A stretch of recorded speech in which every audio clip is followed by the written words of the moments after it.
Hi guys, আপনারা দেখে অবাক হচ্ছেন যে আমি কোন দেশে আছি। আরে না, আমি আছি টাঙ্গাইলে। এটা হলো টাঙ্গাইলের মহেরা জমিদার বাড়ি। এখানে এক সময় জমিদারেরা বসবাস করত। আর এই জমিদার বাড়িটি 1971 সালের পর থেকে পুরোপুরি বন্ধ হয়ে যায়। তারপর থেকে বাংলাদেশ পুলিশ ট্রেনিং সেন্টার হিসেবে এই বাড়িটি চালু হয় পুরোপুরি। পাশাপাশি পর্যটকের জন্য এই বাড়িটি উন্মুক্ত করে দেওয়া হয়েছে। তারপর থেকে বাংলাদেশের বিভিন্ন জায়গা থেকে পর্যটকরা এই বাড়িটি দেখার জন্য ছুটে আসে।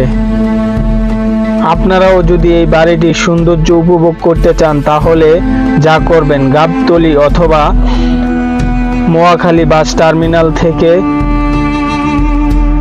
টাঙ্গাইলের বাসে করে চলে আসবেন টাঙ্গাইল শহরে।